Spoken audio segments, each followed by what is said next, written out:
5 revelações de João 6, 37 e 44 que mostram como Deus atrai pecadores para a salvação. Neste estudo você verá 5 revelações de João 6, 37 e 44 que mostram como Deus atrai pecadores para a salvação. Antes de olharmos para qualquer texto da Escritura, precisamos começar onde a própria Bíblia começa, na santidade absoluta de Deus. Deus não é apenas mais santo do que nós. Ele é completamente separado do pecado, perfeitamente justo, infinitamente puro. O profeta declara em Isaías capítulo 6 verso 3: Santo, Santo, Santo é o Senhor dos exércitos, toda a terra está cheia da sua glória. Esse triplo santo não é repetição por estilo literário apenas. É uma forma hebraica de enfatizar perfeição absoluta. Deus é 3 vezes santo. Nenhuma sombra de pecado habita nele. Nenhuma injustiça passa diante de seus olhos. E é exatamente por isso que o Evangelho é tão necessário. Porque quando essa santidade encontra a realidade humana, o contraste é devastador. A Escritura afirma em Romanos capítulo 3 verso 23: Pois todos pecaram e carecem da glória de Deus. Não são alguns. Não são apenas os mais perversos. A Bíblia diz, todos. Isso significa que o problema do ser humano não é apenas comportamento errado. O problema é muito mais profundo, o coração está corrompido. A mente está inclinada ao pecado. A vontade está escravizada ao ego. Jesus descreve essa realidade de forma direta em João capítulo 6 verso 44. Ninguém pode vir a mim se o Pai, que me enviou, não o trouxer, e eu o ressuscitarei no último dia. Perceba que Cristo não diz que as pessoas não querem vir. Ele diz algo ainda mais sério: elas não podem. Aqui encontramos um dos textos mais profundos de toda a Escritura sobre a salvação. Neste discurso, Jesus explica 3 verdades que mudam completamente nossa compreensão do Evangelho. Um homem natural não tem capacidade espiritual para vir a Cristo. 2. O Pai entrega um povo específico ao Filho. 3. A graça de Deus é eficaz, aqueles que o Pai dá, certamente virão. O contexto histórico é importante. Em João capítulo 6, Jesus havia acabado de realizar a multiplicação dos pães. Uma multidão o segue. Mas não porque entendeu quem ele é. Eles o procuram por causa do pão. Jesus então confronta essa motivação superficial e declara em João capítulo 6 verso 26: em verdade lhes digo que vocês me procuram não porque viram sinais, mas porque comeram dos pães e se fartaram. A multidão queria benefícios. Jesus oferece algo muito mais profundo: vida eterna. É nesse cenário que surge uma das declarações mais fortes de toda a Bíblia sobre eleição, graça e segurança da salvação. Todo aquele que o Pai me dá virá a mim, e o que vem a mim, de modo nenhum o lançarei fora. João capítulo 6 verso 37. Esse versículo revela 2 lados gloriosos da obra de Deus: a soberania do Pai que dá pessoas ao Filho. A segurança absoluta daquele que vem a Cristo. Em outras palavras, nenhum pecador chega a Cristo por acaso. E nenhum pecador que chega é rejeitado. Este texto nos leva a perguntas profundas que todo ser humano precisa enfrentar. Se ninguém pode vir a Cristo por si mesmo, quem pode ser salvo? O que significa o Pai andar pessoas ao Filho? Como alguém é atraído por Deus? Existe segurança real para o pecador que se arrepende?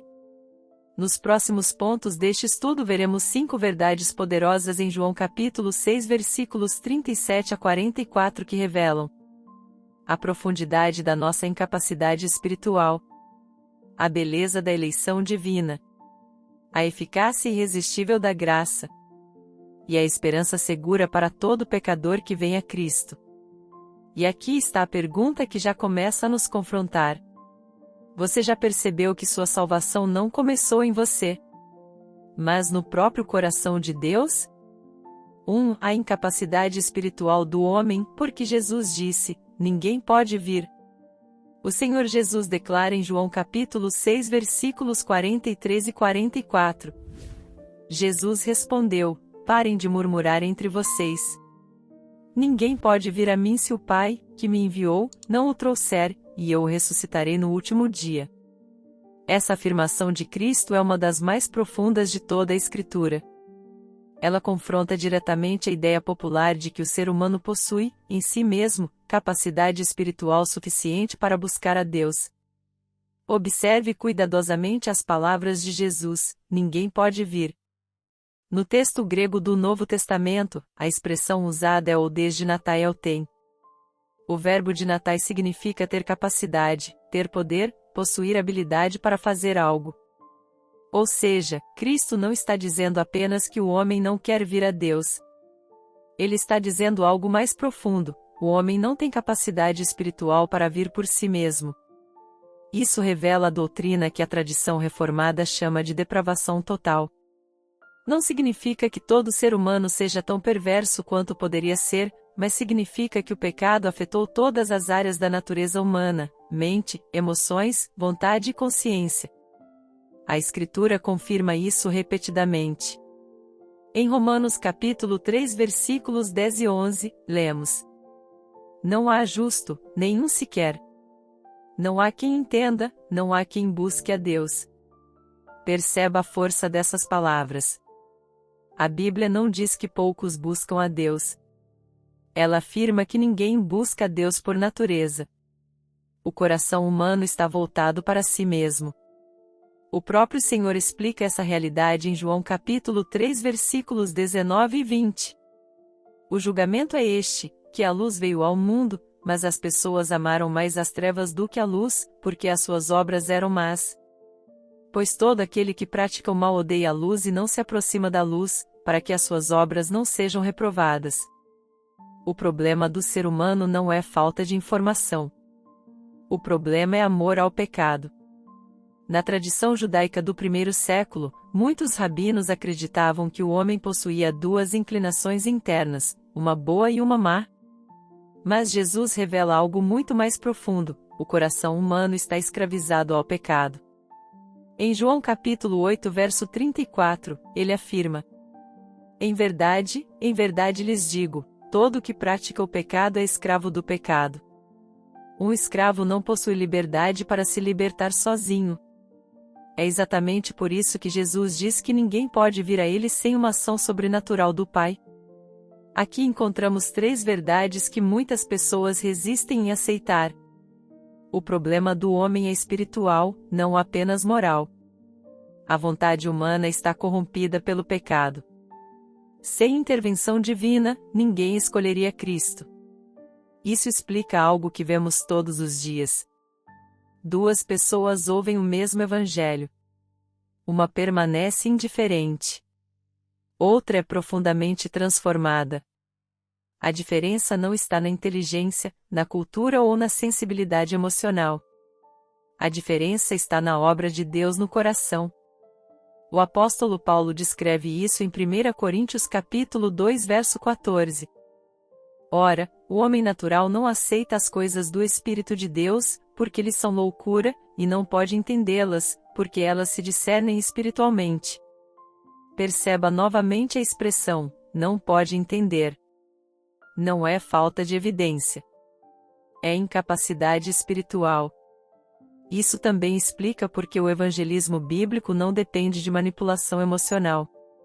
Não depende de técnicas psicológicas. Não depende de pressão. A conversão é um milagre de Deus. Se Jesus diz que ninguém pode vir a Ele por si mesmo, o que isso revela sobre a condição do coração humano? Você já percebeu que o maior problema da humanidade não é político, econômico ou social, mas espiritual? Será que muitas pessoas pensam que são boas o suficiente para Deus, sem perceber a profundidade do pecado? Pastoralmente, essa verdade é dura para o orgulho humano, mas profundamente libertadora para quem busca a verdade. Muitos vivem tentando melhorar a si mesmos para se tornarem aceitáveis diante de Deus. Tentam ser mais disciplinados, mais religiosos, mais corretos. mas no fundo sentem que algo dentro do coração continua quebrado. Jesus revela o motivo: o problema não é apenas comportamento, é natureza. É por isso que ninguém se salva por esforço próprio. Se a salvação dependesse da capacidade humana, ninguém seria salvo. Mas há também um consolo maravilhoso aqui. Se você percebe seu pecado, se sente necessidade de Cristo, se seu coração começa a desejar Deus, isso já é sinal de que algo sobrenatural está acontecendo em sua vida. Porque o mesmo texto que diz a ninguém pode vir também revela que o Pai traz pecadores a Cristo. E quando Deus começa essa obra, ninguém pode impedir. Te convido a ver o próximo ponto onde veremos uma verdade ainda mais profunda. Todo aquele que o Pai me dá virá a mim, é o mistério da eleição revelado por Jesus em João capítulo 6 verso 37. Esse é um dos textos mais consoladores de toda a Bíblia para quem teme nunca ser aceito por Deus.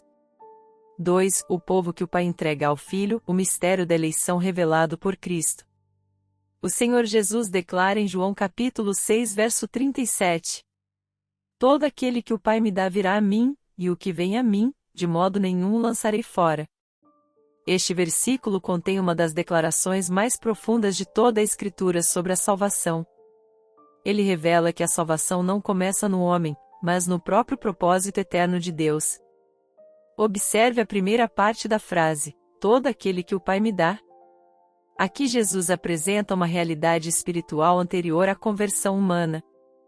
Existe um povo que o Pai dá ao Filho. Antes mesmo de alguém crer, antes mesmo de alguém se arrepender, antes mesmo de ouvir o Evangelho, há uma decisão divina soberana que está em operação.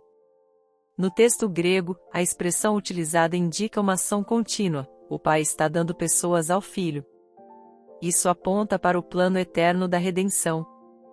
Essa verdade aparece em várias partes da Escritura.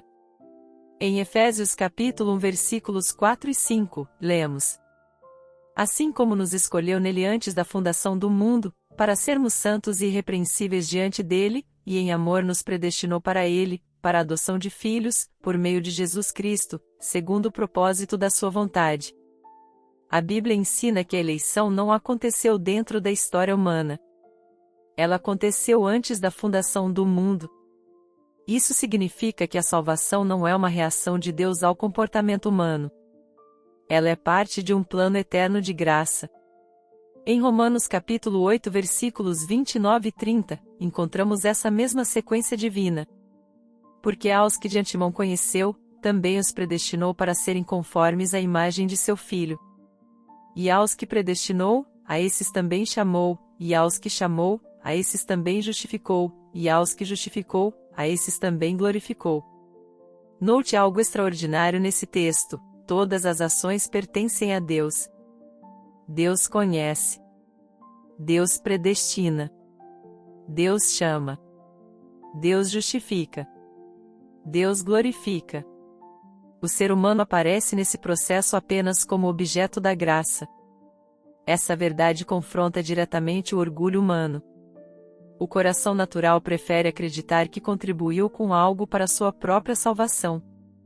Mas Jesus ensina o contrário: o Pai entrega pessoas ao Filho. Isso não significa que Deus salva pessoas contra a vontade delas. Pelo contrário. Quando Deus chama alguém eficazmente, Ele transforma o coração para que a pessoa venha livremente com alegria. É exatamente o que vemos na promessa do novo nascimento em Ezequiel capítulo 36 versículos 26 e 27. Darei a vocês um coração novo e porei dentro de vocês um espírito novo. Tirarei de vocês o coração de pedra e lhes darei um coração de carne.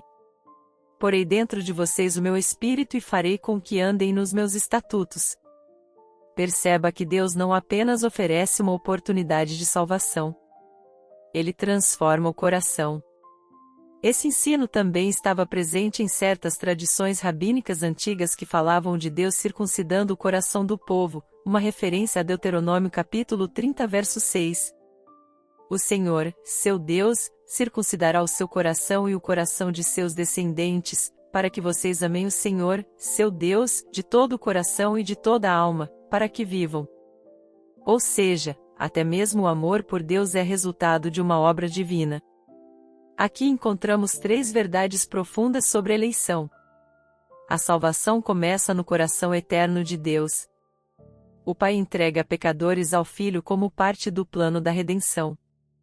Essa escolha divina resulta em uma transformação real do coração humano. Isso muda completamente a forma como entendemos o Evangelho. O Evangelho não é uma tentativa desesperada de convencer pessoas a aceitarem Deus. O Evangelho é a proclamação de que Deus está resgatando um povo para si. Por isso o evangelismo bíblico é feito com confiança. Quando o Evangelho é pregado, Deus chama os seus. Você já percebeu que a salvação não começou no dia em que você decidiu seguir a Cristo? Será que Deus estava trabalhando em sua história muito antes de você perceber? Como essa verdade muda a forma como enxergamos a graça? Pastoralmente, essa doutrina não foi dada para gerar especulação, mas para produzir humildade e gratidão. Se a salvação dependesse da nossa capacidade espiritual, ninguém veria a Cristo. O coração humano permaneceria endurecido. Mas Deus, em sua misericórdia, decidiu resgatar pecadores. Isso significa que todo cristão verdadeiro pode olhar para trás e reconhecer algo profundo: não foi apenas você que encontrou Cristo, foi Cristo que encontrou você. Talvez você pense em momentos da sua vida em que Deus o preservou, o confrontou, o conduziu, abriu seus olhos para o Evangelho. Nada disso foi acidente. Era o Pai conduzindo você ao Filho. E aqui surge uma pergunta que muitos fazem com temor: e se eu não estiver entre aqueles que o Pai deu ao Filho? A própria continuação do versículo responde com esperança. Jesus diz: o que vem a mim, de modo nenhum lançarei fora. Se você vem a Cristo com arrependimento e fé, isso já é evidência de que Deus está operando em sua vida. Porque aqueles que o Pai dá ao Filho virão. Se este estudo está ajudando você a compreender a profundidade da graça de Deus, aproveite agora para se inscrever no canal, deixar seu comentário dizendo de onde você está assistindo, compartilhar este estudo com alguém que precisa ouvir o Evangelho. Assim mais pessoas poderão ser alcançadas pela verdade da palavra. No próximo ponto veremos uma das declarações mais poderosas de Jesus neste texto. Porque aqueles que o Pai dá ao Filho certamente virão, a eficácia irresistível da graça em João capítulo 6 verso 37. Essa verdade revela algo glorioso. Quando Deus decide salvar alguém, nenhuma força no universo pode impedir.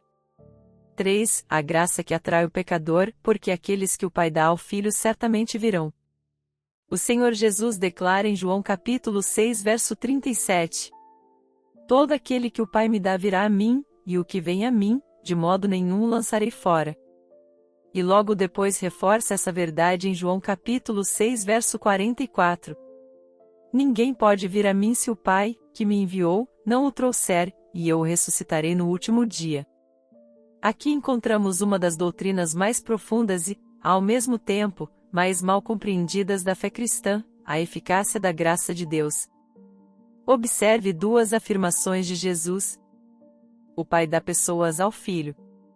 Essas pessoas certamente virão. Cristo não diz que elas talvez venham. Ele não diz que elas podem vir. Ele afirma com absoluta certeza: virão. No texto grego, o verbo utilizado indica uma ação segura e inevitável dentro do plano de Deus.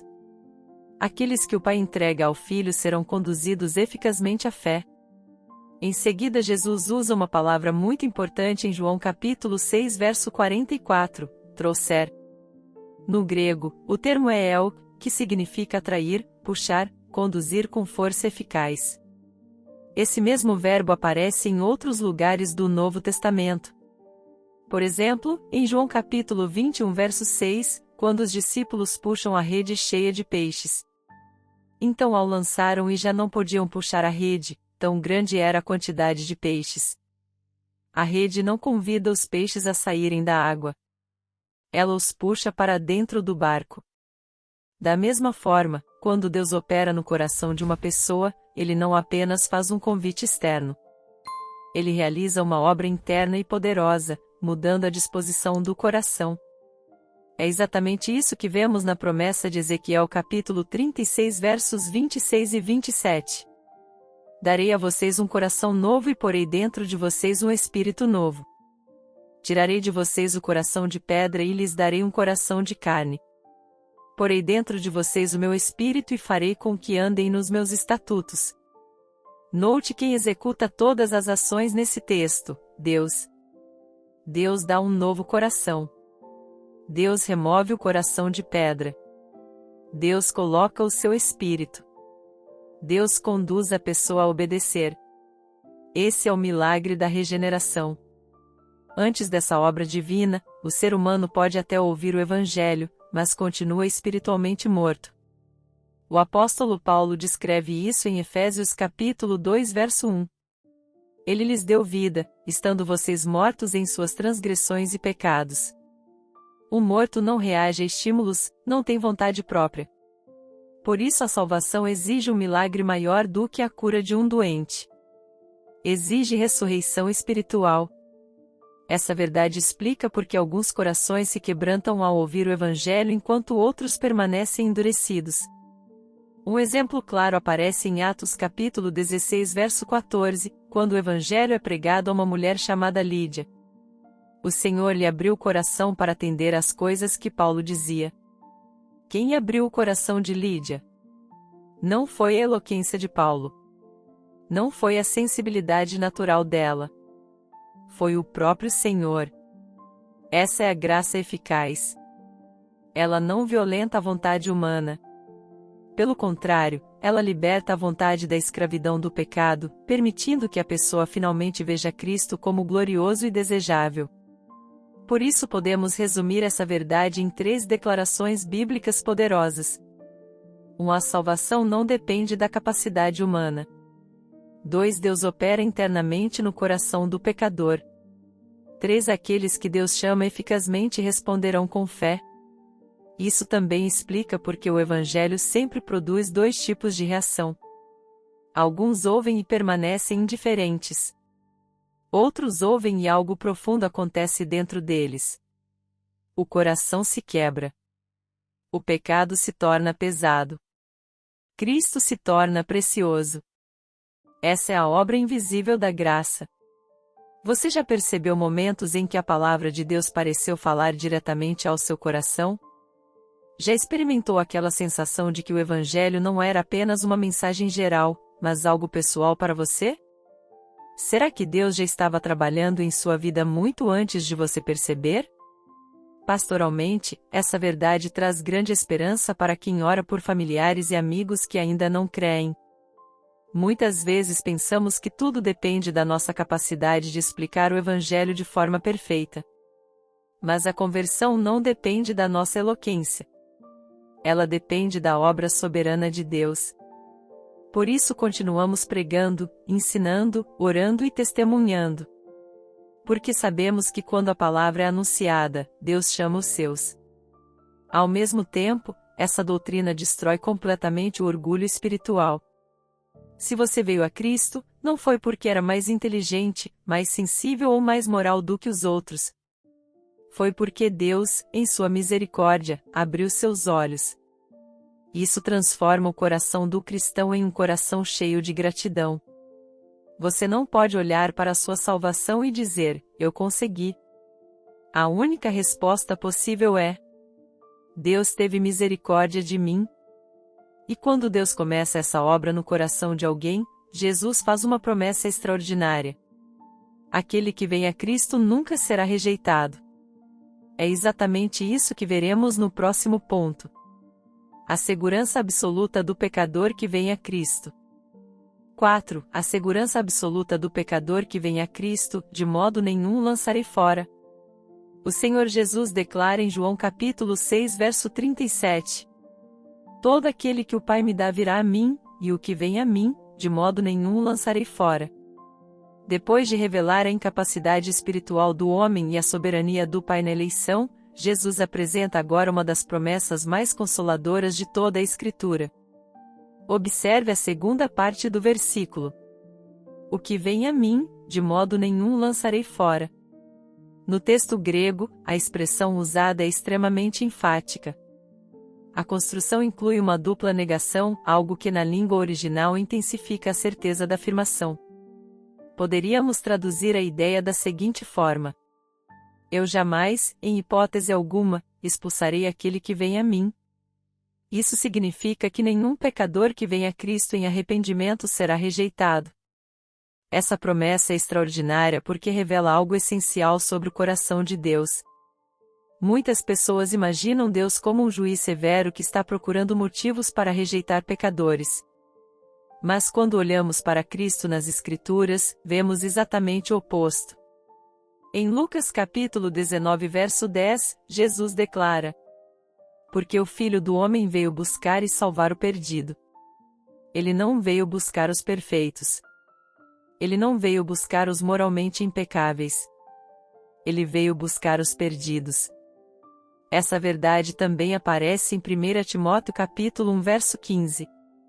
Esta palavra é fiel e digna de toda aceitação, que Cristo Jesus veio ao mundo para salvar os pecadores, dos quais eu sou o principal. Observe que o apóstolo Paulo não diz que Cristo veio melhorar pessoas boas. Ele afirma que Cristo veio salvar pecadores. Isso é fundamental para o Evangelho. Jesus não é apenas um exemplo moral que nos mostra como viver melhor. Ele é o substituto que tomou sobre si a culpa do pecador. O profeta anuncia essa verdade de forma impressionante em Isaías capítulo 53 verso 5. Mas ele foi traspassado pelas nossas transgressões e moído pelas nossas iniquidades, o castigo que nos traz a paz estava sobre ele, e pelas suas feridas fomos sarados. Aqui vemos o coração do Evangelho, substituição. Cristo tomou sobre si aquilo que era nosso. Nossa culpa. Nossa condenação. Nosso castigo. Em troca, ele oferece perdão, reconciliação e vida eterna. É por isso que Jesus pode dizer com tanta autoridade que aquele que vem a ele não será lançado fora. A obra da cruz é suficiente. Isso também explica a segurança da salvação. A salvação não está baseada na estabilidade emocional do crente, nem na sua capacidade de nunca falhar. Ela está baseada na obra perfeita de Cristo. O próprio Senhor declara em João capítulo 10 versículos 28 e 29. Eu lhes dou a vida eterna, jamais perecerão, e ninguém as arrebatará da minha mão. Aquilo que meu Pai me deu é maior do que tudo, e da mão do Pai ninguém pode arrebatar.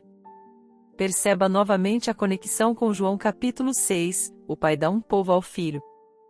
E aqueles que pertencem a Cristo estão seguros.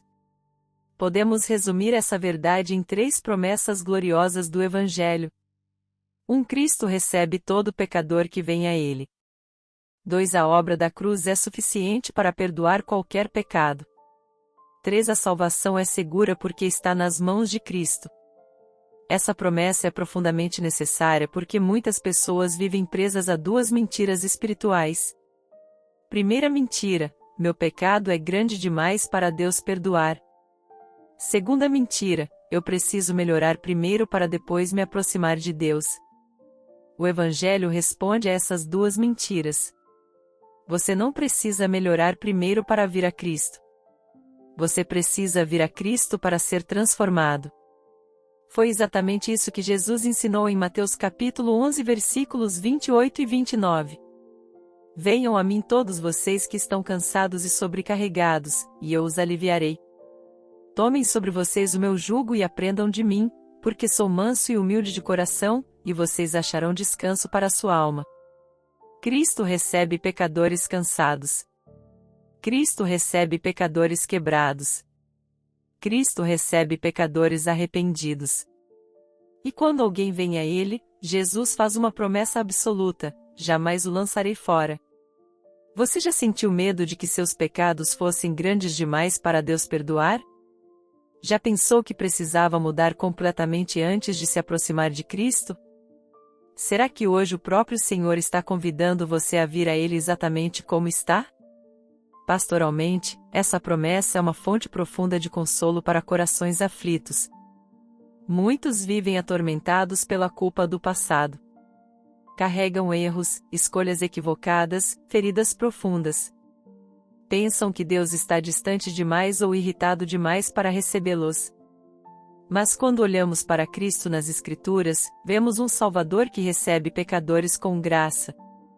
O Evangelho não é uma porta estreita porque Deus deseja excluir pessoas. A porta é estreita porque Cristo é o único caminho. Mas todo aquele que entra por essa porta encontra perdão. Ao mesmo tempo, essa promessa também traz um chamado sério. Se Cristo recebe todo aquele que vem a Ele, então a grande pergunta não é se Deus está disposto a salvar. A pergunta é: você está disposto a vir? Porque ninguém que vem a Cristo em arrependimento sincero sai de sua presença sem graça. No próximo ponto veremos a última grande promessa deste texto. A ressurreição final garantida por Cristo, porque aqueles que vêm a Ele jamais serão perdidos. Aqui Jesus revela que a salvação não termina no momento da conversão. Ela se estende até a eternidade. 5. A ressurreição garantida, a salvação que Cristo leva até o fim. O Senhor Jesus conclui esse ensino extraordinário com uma promessa que atravessa toda a eternidade. Ele declara em João capítulo 6 verso 44. Ninguém pode vir a mim se o Pai, que me enviou, não o trouxer, e eu o ressuscitarei no último dia. Essa promessa aparece várias vezes no mesmo capítulo, mostrando sua importância. Em João capítulo 6 verso 40, Jesus também afirma: de fato, a vontade de meu Pai é que todo aquele que vê o Filho e nele crê tenha vida eterna, e eu o ressuscitarei no último dia. Aqui encontramos uma verdade gloriosa: a salvação que começa pela graça também é preservada pela graça até o fim. Observe que Jesus não apenas promete receber o pecador que vem a Ele. Ele promete levá-lo até a ressurreição final. Isso revela algo fundamental sobre a obra da redenção. A salvação não é apenas um momento de decisão espiritual. Ela é uma obra completa de Deus que vai desde a eleição eterna até a glorificação final. Essa sequência aparece claramente em Romanos capítulo 8 versículos 30 e 31. E aos que predestinou, a esses também chamou, e aos que chamou, a esses também justificou, e aos que justificou, a esses também glorificou. Que diremos, então, à vista destas coisas? Se Deus é por nós, quem será contra nós? Perceba algo extraordinário nesse texto: todos os que são chamados por Deus chegam ao final do processo. Não há perdas no caminho. Isso acontece porque a salvação está nas mãos de Cristo. Em João capítulo 10 versículos 27 e 28, o próprio Senhor declara: as minhas ovelhas ouvem a minha voz, eu as conheço, e elas me seguem. Eu lhes dou a vida eterna, jamais perecerão, e ninguém as arrebatará da minha mão. A segurança do cristão não está na força da sua fé, mas na fidelidade do Salvador. Se dependesse da constância humana, ninguém permaneceria firme. Todos nós conhecemos nossas fraquezas, nossas quedas e nossas lutas internas. Mas Jesus afirma que aqueles que pertencem a Ele serão preservados até o fim. Isso não significa que o cristão verdadeiro viverá uma vida perfeita. A própria Escritura reconhece as lutas da caminhada espiritual. Em 1 João capítulo 1 verso 8, lemos: se dissermos que não temos pecado nenhum, a nós mesmos enganamos, e a verdade não está em nós. Mas logo em seguida a Bíblia apresenta a esperança da graça em 1 João capítulo 1 verso 9. Se confessarmos os nossos pecados, Ele é fiel e justo para nos perdoar os pecados e nos purificar de toda injustiça. O cristão verdadeiro ainda luta contra o pecado, mas agora luta como alguém que pertence a Cristo. A promessa da ressurreição mostra que a salvação não termina nesta vida. Existe um dia final em que toda a obra de Deus será plenamente revelada. O apóstolo Paulo descreve esse momento em 1 Coríntios capítulo 15 versículos 52 e 53. No momento, num abrir e fechar de olhos, ao som da última trombeta, porque a trombeta soará, os mortos ressuscitarão incorruptíveis, e nós seremos transformados. Porque é necessário que este corpo corruptível se revista da incorruptibilidade e que o corpo mortal se revista da imortalidade. Essa é a esperança final do Evangelho. Cristo não apenas perdoa pecadores. Cristo restaura completamente a criação caída. Podemos resumir essa promessa em 3 certezas gloriosas da salvação. 1. A salvação começa pela graça de Deus. 2. A salvação é preservada pela fidelidade de Cristo. 3. A salvação termina na ressurreição e na vida eterna. Isso significa que nenhum verdadeiro filho de Deus será perdido no caminho. Aquele que começou a obra de salvação também a levará até o fim. O apóstolo Paulo expressa essa confiança em Filipenses capítulo 1 verso 6. Estou certo de que aquele que começou boa obra em vocês há de completá-la até o dia de Cristo Jesus. Onde está a sua esperança para a eternidade? Você confia na sua própria capacidade espiritual ou na obra perfeita de Cristo? Se hoje fosse o último dia da sua vida, você estaria seguro nas mãos do Salvador? Pastoralmente, essa promessa é uma fonte profunda de esperança para aqueles que lutam com dúvidas e fraquezas. Muitos cristãos sinceros passam por momentos em que sentem o peso de suas falhas e se perguntam se realmente conseguirão perseverar até o fim. Mas a segurança do crente não está na intensidade da sua fé. Está no poder daquele que o salvou. Cristo não perde aqueles que pertencem a Ele. Se você veio a Cristo com arrependimento verdadeiro, se confia nele como Salvador, então sua vida está nas mãos daquele que venceu o pecado, a morte e o inferno. E aquele que venceu a morte promete: eu o ressuscitarei no último dia. Conclusão: o chamado do Evangelho. Ao longo deste estudo em João capítulo 6 versículos 37 a 44, vimos verdades profundas que revelam o coração do Evangelho. Primeiro, aprendemos que o ser humano não tem capacidade espiritual para vir a Cristo por si mesmo. Jesus disse claramente: ninguém pode vir a mim se o Pai, que me enviou, não o trouxer. João capítulo 6 verso 44. Isso nos lembra que o problema humano não é apenas comportamento errado, mas um coração distante de Deus. Segundo, vimos que o Pai entrega pecadores ao Filho dentro do seu plano eterno de graça. A salvação não começou no momento em que você ouviu o Evangelho. Ela começou no coração de Deus. Terceiro, entendemos que a graça de Deus opera no coração humano, abrindo os olhos para enxergar a beleza de Cristo. Quarto, ouvimos uma promessa extraordinária de Jesus: o que vem a mim, de modo nenhum lançarei fora. João capítulo 6 verso 37. Essa promessa significa que nenhum pecador que vem a Cristo com arrependimento será rejeitado. Quinto, vimos que a salvação não termina neste mundo. Cristo prometeu: eu o ressuscitarei no último dia. Isso significa que aqueles que pertencem a Cristo estão seguros para toda a eternidade. Mas agora chegamos ao momento mais importante deste estudo. O Evangelho não foi dado apenas para ser entendido intelectualmente. Ele foi dado para ser respondido. Por isso, a pergunta que precisa ser feita agora é simples e profunda. Você já veio a Cristo? Talvez você tenha escutado muitas mensagens ao longo da vida. Talvez tenha frequentado igrejas. Talvez tenha respeito pela Bíblia. Mas vir a Cristo significa algo muito pessoal: reconhecer seu pecado, abandonar sua autossuficiência e confiar completamente na obra de Jesus na cruz. Em Romanos capítulo 10 versículos 9 e 10, lemos: se com a sua boca você confessar Jesus como Senhor e em seu coração crer que Deus o ressuscitou dentre os mortos, você será salvo. Porque com o coração se crê para a justiça e com a boca se confessa a respeito da salvação. Se hoje você percebe seu pecado, se sente necessidade de perdão, se deseja entregar sua vida a Cristo, então eu quero convidar você a fazer algo muito simples agora. Ore comigo. Não existe fórmula mágica em palavras, mas a Bíblia ensina que Deus ouve o clamor sincero de um coração arrependido. Eu vou fazer uma oração agora. Se esse é o desejo do seu coração, Repita comigo em voz alta ou no seu coração.